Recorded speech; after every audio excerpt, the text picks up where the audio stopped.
Succession planning is a strategic HR process aimed at preparing team members for future leadership. The succession planning can also feel like training for a competitive basketball match. Succession planning is an HR process that helps people for the future role, prepares and support the continuous functioning of the same. Succession planning is all about understanding the future crisis and not just understanding the present scenario.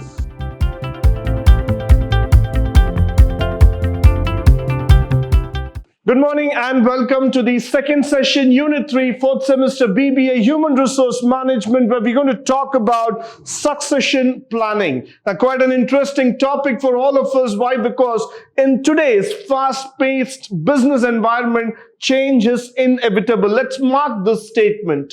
Why? Because each one of us, everyone here wants to succeed, wants to come up in life, and they want to see that I move up the ladder, I become a leader, and I raise up to my own expectations. So when I'm talking about this leadership, it doesn't come to you on a platter. You need to work for it. You need to have a plan. You need to have certain execution factors there. So how does the succession planning actually work? That's what we're going to see today. The most important thing is that, do you still feel that you are going to succeed? And if yes, how are you going to succeed? How is the organization going to navigate you towards that succession planning? Because in every company, there are leaders. In every company, there are CEOs, VPs, and other external factors who are leading the company. But if you want to be a part of the leadership team, if you want your name to have that corner office, that means to say that there needs to be a lot of planning before you hit your goal. So let's start moving further and try to understand what is succession planning all about. It says, succession planning is an HR process that helps people for the future role, prepares and support the continuous functioning of the same. Now, the first thing that we need to understand is the word called as preparation. To become a leader, it's not so easy. Leadership comes with a lot of attributes. Leadership comes with a lot of responsibility, and leadership also needs to have that visionary thinking. So succession planning will help you to train people to bring out these qualities through which you can be claimed as a leader for future. So this offers a long-term strategic solutions that buffer with both large and medium-sized business. Now, for any business, the biggest challenge is that, do we really have a leader who can take us to the next league? Now, that question of leadership does not come so easy. Many people think that leaders are born, but the reality is leaders are made, they are created. To create a leader, the planning needs to be in place. Second, when you talk about this leadership planning, there is a lot of succession planning that gets involved, which I'm going to talk about in terms of training, in terms of education, and in terms of confidence building. So you have to make the person understand that without knowledge or without the levels of confidence, without the ability and skills, one cannot become a leader. You have to train yourself regularly to become a leader. Followed by which, the key insights. The first thing is that succession planning is a strategic HR process aimed at preparing team members for future leadership. It's a seamless work. And effective leadership planning is done by operational stability, morale, by minimizing disruptions. HR leaders are the pivotal roles in terms of doing it, followed by which the succession planning also contributes to a diverse, inclusive work environment. So let's have a complete picture into this. The first thing is that future leadership roles. So whenever we talk about future, you always need a person to take the guidance route. You always need a person who says that this is how we can take it forward. In that context, in that level, one needs to understand that to increase the operational stability, to increase the morale, of the company, one has to get on to that stability function thoroughly. One has to understand how can we increase the stability of the organization, how can we bring the best leadership factor out of you, which means to say that one has to understand what are all the steps that we need to take to fill in the shoes of the leader. Now, the second thing is the HR leaders, the HR managers, the vice president of the HR team is the pivotal function for an organization because they choose and select people who are right for that post. So they play a very, very important role in transitioning you to the leadership models. Followed by, it also contributes to a diverse and inclusive work environment. So this is very important. I'm making you understand that diverse and inclusive work environment is very easy, and this needs to be done by eliminating the barriers to advancement and promoting towards the equity factor. So this is very, very important for all of us to understand here. Followed by which, the succession planning can also feel like training for a competitive basketball match. Now, being a basketball fan myself, I would always say that basketball is such an interesting game. Why? Because any person who watches this basketball match will always be on the edge of a seat trying to see when the ball goes into the basket. Now, to play the basketball, it's not so easy because you need to have a lot of strategy, a lot of planning. And all the players who are seated in the bench will always wait for a chance. When will I get the opportunity to play on the court, take the ball to the basket? Similarly, in an organization also, we need to see that how do we pick people, the right kind of people to play the game, the right kind of people to fill in that leadership role. Sometimes you might have the best team with you, but what if the team breaks down? Something happens to the leader, or there is a crisis, there is an emergency situation where you need somebody to lead from the front. That means to say succession planning should have been done already in place. So we always take this planning exercise as something which has to be mandatory in nature. Followed by which, the need for HR leaders to train and fulfill all this kind of positions and the roles have already been built inside the company. So what I mean by saying these words is that the transition has to be completely smooth. It should not be something that because a leader is not there, the organization will not function. It should be in such a way that the leader is there and we are going to function, we are going to take it to the next level as far as possible. So that is where the succession planning becomes a very, very great importance. Now, why is succession planning important? Companies risk disruptions when key team members retire, move on, or transition into other roles without succession plan. So now what happens? Let's take for a while, like there is a leading bank and suddenly the CEO of the bank has to retire, or he takes a vacation out, or he says that I'm not going to work anymore. He just quits. Now what happens? Will the bank stop its function? Will the entire team come to a collapse mode? Definitely not. Now the thing is that who is going to step into the role of the CEO and managing director of the bank comes under question. So that's where you need to guarantee a pipeline of leaders who are ready to take over the bank and run the operation smoothly. So succession planning is all about understanding the future crisis and not just understanding the present scenario. Followed by which, to avoid the last minute scramble and maintain operational stability, each and every member should be empowered, should be taught in such a way that in case if something happens, take up the leadership role. Leadership cannot be given to you for free, but you need to take it only if you prove you're worthy of it. So that's why I say that at any given situation, you need to understand that if you want to become a leader, you have to develop that qualities, develop those attributes so that you're future ready.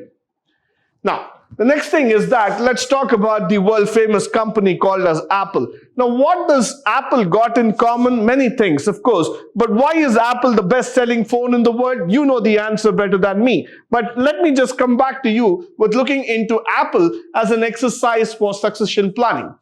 The most legendary CEO of Apple that everybody knows was Steve Jobs. Unfortunately, Steve Jobs passed away some years back. Moment Steve Jobs was discovered that he was hit with an illness, they needed somebody who could step into his shoes, and it was none other than Tim Cook. So when Jobs was aware of his health condition challenges, he carefully identified and prepared Cook for the years that he could successfully train him as a CEO. Now, the major thing is that Steve Jobs was a visionary, was a legendary person altogether. His ideology to take a company to the next level was all about the innovation, keeping in mind the customer. So Apple was not just known to be a company which could function on its own. It was functioning because Apple had the visionary thought process. They had a leader who could think 10 years ahead. Similarly, when Steve Jobs wanted Tim Cook to become the CEO of the company, he understood and he made himself come up to the level where he could demonstrate his leadership abilities. Apple maintained its growth and continued to innovate, being true to its leadership values, and that's what you see today, Tim Cook leading the company from the front. Now, as we proceed further, we also need to understand why this benefits of effective succession planning comes into picture. One, it decreases the hiring expense. Two, it reduces the time to hire, time to fill. It supports a continuous workflow despite of disruption, promotes engagement and employee retention. You will have a higher performance and plan and prepare for the retirement altogether. So now what happens here is that you will start understanding at a given point of time, we are actually not just planning for the future leader, but we are also planning for a succession in such a manner that everybody will get involved with us. Everybody will understand the leadership role. Everybody would get into the shoes as early as possible. Now, let me try to make you understand here. Now, the first thing is that the most important thing is support the continuous workflow and promote engagement. So when you see leaders, they typically understand that at any situation, given any point of time, you cannot disturb the functioning of the organization. The operations have to run smoothly, so I cannot disrupt it. So I give myself in terms of promoting it, followed by I also involve in a higher performance and I prepare for the retirement factor. So once a leader retires, automatically another leader is taken into the next level to promote the company. Now, why succession planning is important? Because the first thing is you feel the sense of purpose in the organization. What is the purpose of existence of the organization? Now, that word is very, very important. Why? Because if you don't understand the purpose of the organization, then you cannot seem to exist there. So at any given point of time, please understand the purpose, why your organization is standing there. What is the reason behind the organization? So you will understand that, and then automatically the succession planning comes into it. You can start boosting their confidence in their skills. You can say that, yes, you have the ability to succeed. You just have to follow these steps. And there comes the forward thinking altogether. You feel motivated to engage with the team. Definitely, yes. Why? Because you are motivated. So you would motivate your team members also. You would tell them that we are in an ideology to move further. We are in a position to take the company to the next level. All I need is a support from young members like you. So automatically the team is motivated, the company is also motivated, and they can take it forward. Increase in the overall retention to reduce the turnover. This is a very, very important concept, let me tell you. Why? Because whenever we are talking about retaining people inside the company, it's quite challenging. People move from one company to another, might be for better salaries or better posts or other options. But then to retain a talent in an organization is quite challenging, because sometimes you would feel that people cannot be stopped. Whatever might be the company offering, however good the company might be, but you cannot stop somebody moving out. So this succession planning has got an inherent challenge. And the challenge is, how are you going to retain the people and take them forward? Now, let's move on to the next one and to understand how it impacts the diversity. Because succession planning allows organizations to strategically develop people to take more responsibility. It also helps you to remove the barriers of internal advancement that may exist because of the bias. There are certain organizations where you would still feel that the importance is given to the male members rather than the female members. We also know that there are certain effects called as the glass ceiling effect, where you're not allowing a women member to get to the top ranks.